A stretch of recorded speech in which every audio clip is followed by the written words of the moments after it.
And time to get you a very special interview with Congress MP Shashi Tharoor. He's spoken to NDTV's Nikunj Garg and Maria Shakil while lauding Prime Minister's efforts, saying that it's the Prime Minister's duty to speak to his people, particularly when it comes to a time of misinformation, and also the message that India has put out, saying that if you mess with India, you pay. Let's listen in.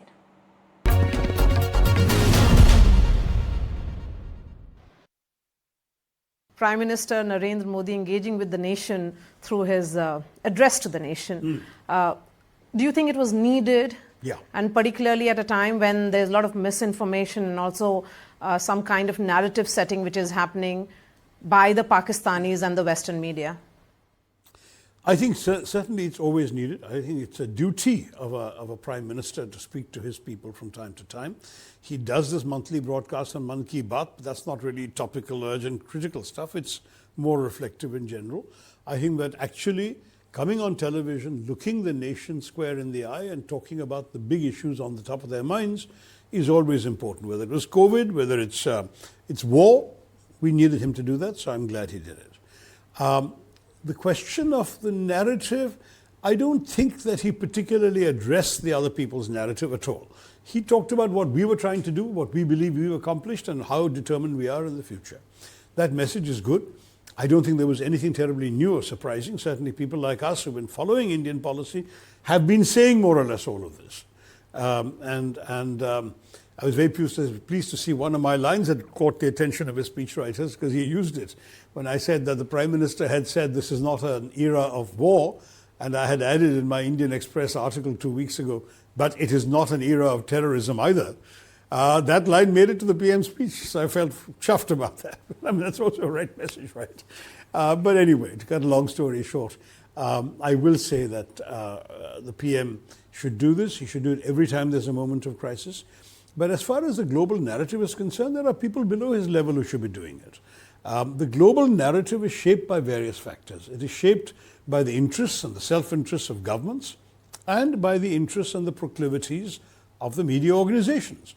And if it so happens that there are some media organizations that have a habit of inviting a lot more Pakistani guests than they invite ours, you will get a particular point of view.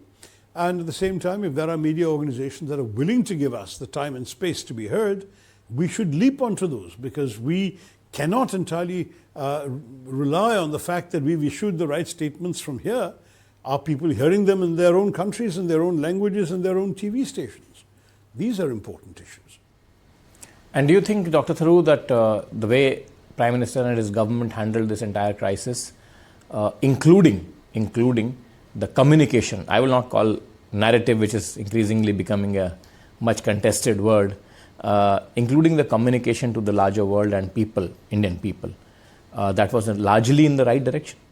Look, I think that the overall crisis was handled extremely well. I have gone on record as saying that I thought Operation Sindoor, from the naming to the presentation to the conduct, everything I gave full marks to. I mean, I really like the fact that we hit the terrorist bases.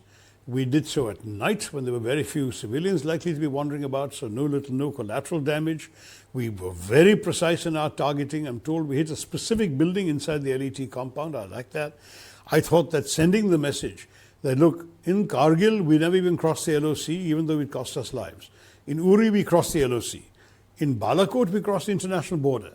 And today, after Pahalgam, we are now hitting you in your heartland.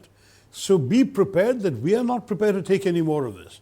The more you do, the more consequences you're going to face. I think all that messaging was very clear, and the Pakistanis have got the message. Did the world community get the message? Not unchallenged, because the Pakistanis were going around telling everybody, oh my gosh, the Indians are a rogue state. We did nothing. They were attacking us without any provocation. And when we say, but look at this Pahalgam, they say, well, he didn't do Pahalgam. Where is the evidence?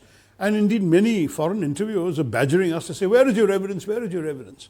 To which all we could say is, where was the evidence that Osama bin Laden was there until they found him? You know, where was the evidence that they had done 26/11 until Qasab was captured alive?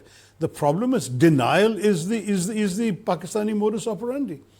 So I have no doubt that a meticulously planned operation like this came out of a sophisticated military headquarters. It's not some random, crazy doing something. But I believe that though we have paused this operation now, and this pause will last long, I believe that we still have to go after the individuals who perpetrated Pahalgam. We seem to have identified 3 of the 4 of them by name. We have to go after them and get them. And that, whatever it takes, however long it takes, is something that is indispensable for India's self-respect to achieve.